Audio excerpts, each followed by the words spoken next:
Good morning. I want to begin by offering my sincere thanks to Senator Jon Kyl.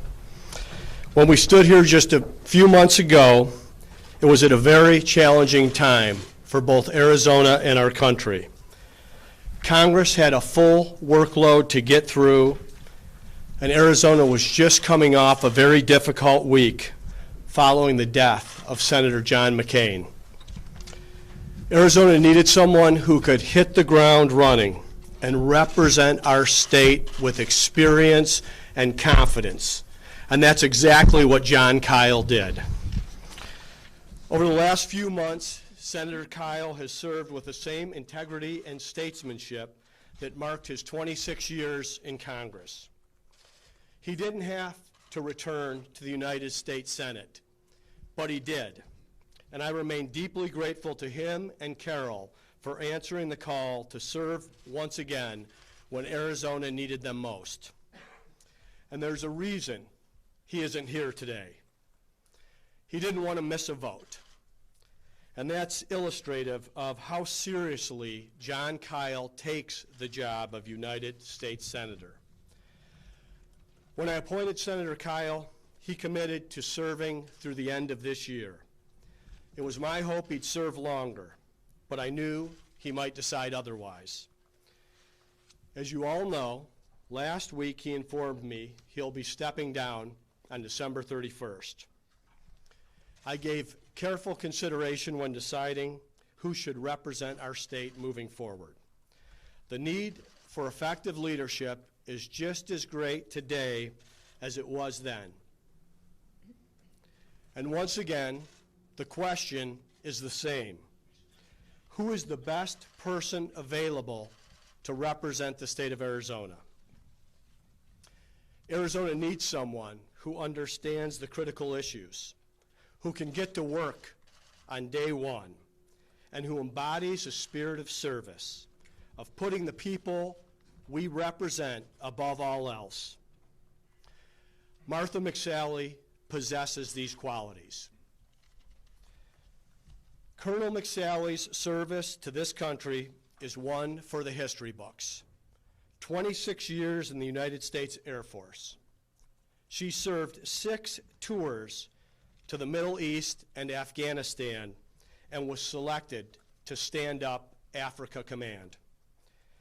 She was the first woman to fly in combat and the first woman to command a fighter squadron in combat. And she has represented Southern Arizona in Congress since 2015, becoming one of the most effective members in all of Congress. All her life, Martha has put service first, leading in the toughest of fights and at the toughest of times. One of the first women ever selected for fighter pilot training. Over 325 combat hours flown in the A-10 Warthog. Commander of her fighter squadron, known as the Bulldogs. And an unrelenting drive to make positive change, even when it means challenging authority. Like when she took on the Pentagon to overturn a discriminatory policy that forced women service members to wear Muslim garb, all before she even entered Congress. Martha McSally is uniquely qualified to fight for Arizona's interests in the United States Senate. On issues affecting Arizona's military bases and veterans, she brings a personal expertise as one who's worn the uniform. And on the important issues that affect everyday families, she's shown a talent for bringing people together and finding common ground. I'm proud to call Martha McSally a friend, and I know that together with Senator-elect Sinema, she will advocate for our state and work across the aisle to get positive things done. Thank you, Martha, for stepping up.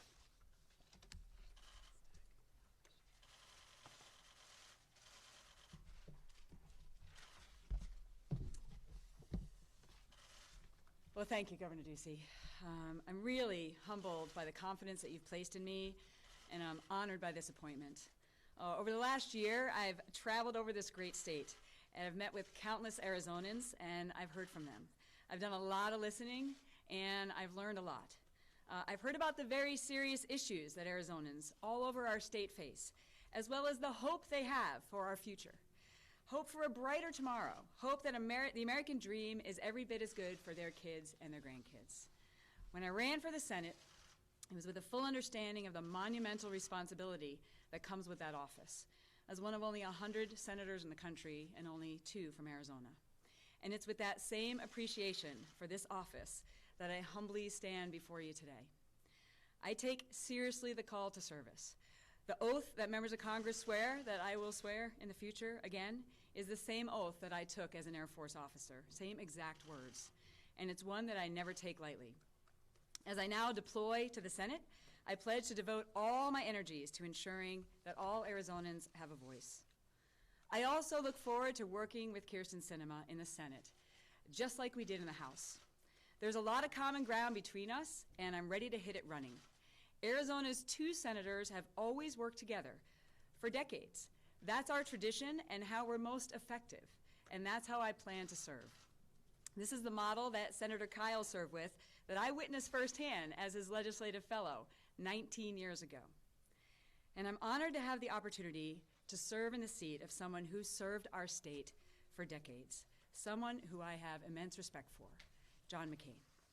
John McCain was a giant in the Senate, an Arizona icon, and an American hero. I'm going to commit to holding myself to the standard of service that Senator McCain exemplified, putting country before self, and always striving to do the right thing for Arizonans. Our country faces a lot of challenges, but none are as big as the opportunity we have to move America forward and secure a brighter, more secure future for all. I'm again humbled, very humbled, by this opportunity to continue to serve, and I'm ready to get to work. Thank you. We're going to open it to questions. Please raise your hand. I saw Carmen. Governor or Senator-elect McSally, who will be sworn in first? Will it be you, McSally, or will it be Senator-elect Kyrsten Sinema? Kyrsten Sinema will be sworn in first on January 3rd. She will be the senior senator from Arizona. Martha McSally's swearing in will happen following Senator-elect Sinema's. Why did you decide to do it that way? Well, of course, we are going to follow Senate rules, but I'm also going to respect the will of the voters. Senator-elect Sinema was elected to the office, and she's going to be sworn in first. We're going to come over here. Yvonne.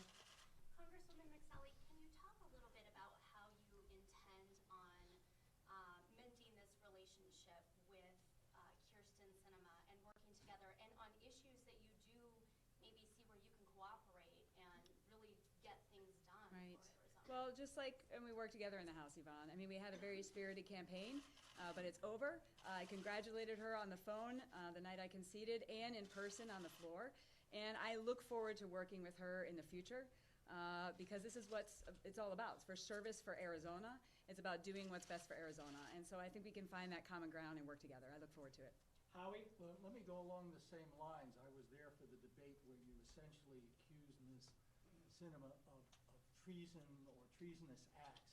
How do you get past that when you've accused an elected congresswoman, a senator-elect, of treason? How do you get past that? And Howie, the election's over, and the people have spoken, and I'm honored to have this appointment. And now for all of us, it's about moving forward, and it's about the challenges that we have as a state and as a country, and continuing to be problem-solving to make a difference for the people that we represent. And that's the approach that I'll take. And I look forward to working with Kyrsten. I texted her this morning. We'll do the last question from CBS here. Yeah, a quick question for Congresswoman McSally. What would be your message to voters out there who may be a little bit skeptical? They may say, you know, you didn't win the election, but now you're being appointed by the governor, and maybe that's not the way it should be. If you could step up and just really, what would your message be to those folks who might be a little bit skeptical of this appointment? Well, as I said in my remarks, I am very humbled and I'm grateful for this opportunity and this appointment by Governor Ducey. I've spent my life in service, and I'm going to continue to serve with everything I've got to make a difference for those who I represent. That's what I did in the House, and that's what I intend to do in the Senate. Thank you very much. We appreciate it. Thank you. Three questions? Seriously? That was 4 questions. Okay. Governor, well, what about the fact of the McCain family? You know, Meghan McCain's husband tweeted out calling McSally a poor choice. So how do you overcome the fact that the senator's own daughter and her husband seem to think this is not a good idea?